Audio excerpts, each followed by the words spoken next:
All right, ladies and gentlemen, Mr. T here as always. I am back. I know it has been forever since I have done a video, but guess what? I am back. I'm here to make more, and I'm here to teach you more about American government. And as always, I still got the yellow shirt. I'm at work right now, that's why I'm not wearing it.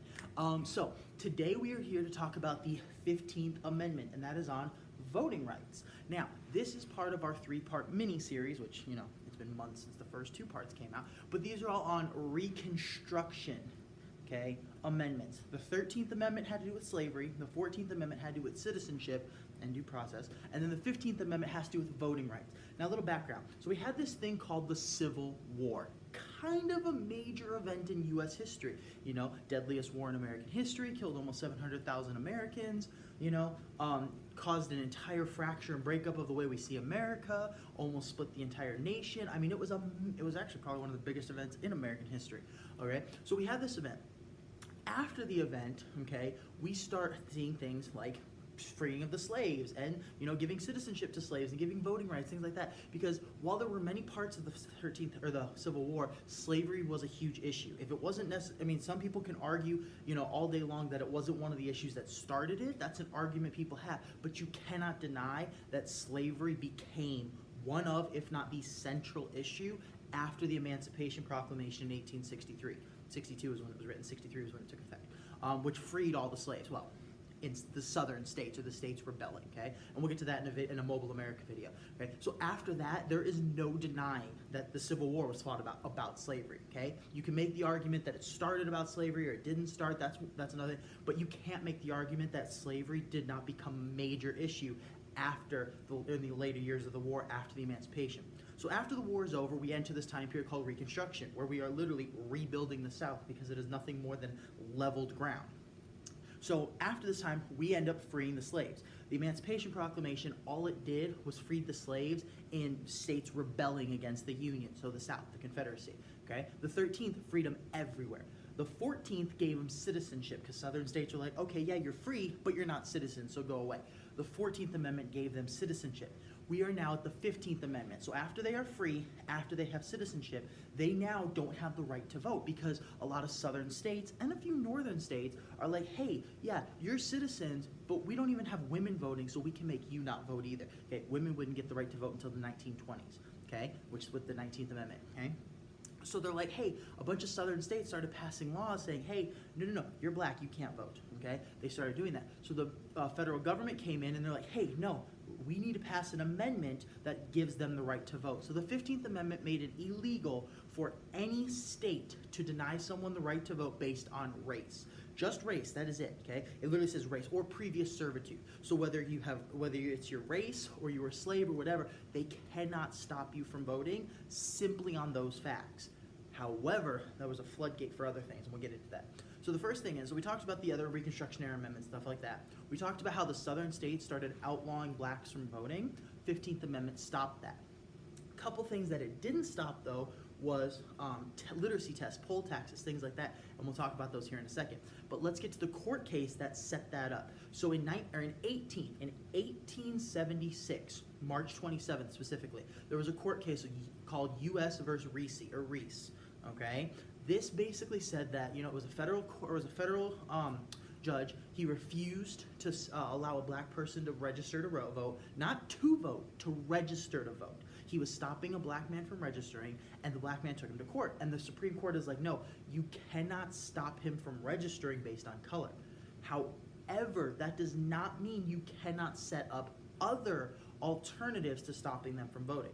So this court case, U.S. v. Reese in 1876, it said, yes, the 15th Amendment is going to be upheld. You cannot stop blacks from voting or registering to vote, but you can put other things in place to stop them, okay? And those other things were literacy tests and poll taxes. Those were the two big ones. Literacy test was basically a test that if you couldn't prove you had higher than a 5th grade education, or it differed from state to state, but it was basically a test designed to fail, pretty much, Okay, I've given these tests to my students in the past. I mean, these tests are ridiculously hard, and here's the thing, the questions are so broad that the person grading the test usually was the one that determined what was a right or wrong answer. So here's the thing, even if by general definition standards you get the question right, the person grading it can be like, oh no, it really meant this, and you get it wrong, and blacks can't vote because they don't pass the test. Okay, Harvard students took some of these tests, okay, and they still failed them.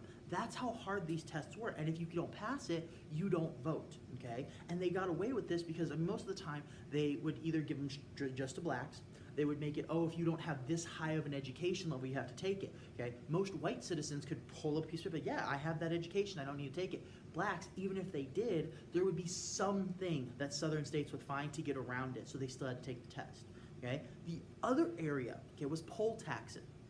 Poll taxes was basically this. You have to pay a tax to vote, okay? So you go up to the polls, you're registered to vote, you have your ballot in hand, you're like, oh, you need to pay $5 to vote, which $5 back in the late early 1900s, that was a lot. That was like a week's worth of meals, okay? During the Civil War, that was half a month's worth of pay almost, okay? So it cost money to actually vote, okay? Now here's the thing, okay? The average black family during the late early 1900s was barely having enough money to make it by.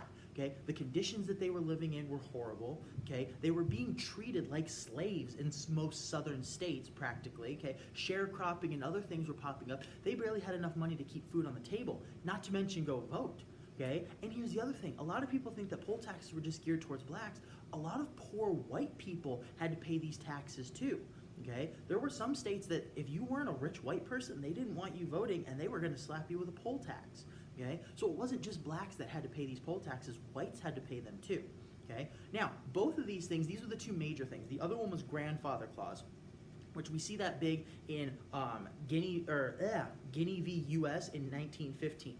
The state of Oklahoma, okay, right above Texas, they come in and they're like, oh yeah, free equality, everyone gets to vote. And then like, but you can only vote if your grandfather was free before 1966 or 1866.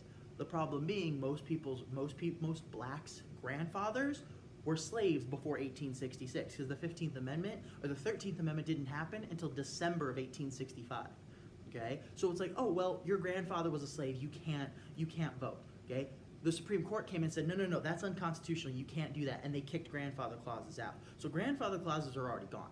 Literacy tests and poll taxes, they would stick around until the 1960s. Over 100 years after the Civil War had ended. The first one, poll taxes, that was gotten rid of by the 24th Amendment. So the 24th Amendment comes in, gets rid of poll taxes. That was in 1964. That's 99 years after the Civil War ended. Okay? The next one was a year later, the Voting Rights Act of 1965. This did a whole slew of things. The biggest one for blacks was it got rid of literacy tests, okay, or anyone that couldn't prove. Okay, and I use air quotes because a lot of southern states, they didn't care if you had the paperwork or not. They found a way to still make you take the test. Okay, the Voting Rights Act of 1965, it also added things like bilingual or multiple language ballots. Say, so if you don't speak English or English isn't your primary language, they have to give you a ballot in your language. Okay, it added a whole mess of safeguards and other things, but the big one was getting rid of literacy tests.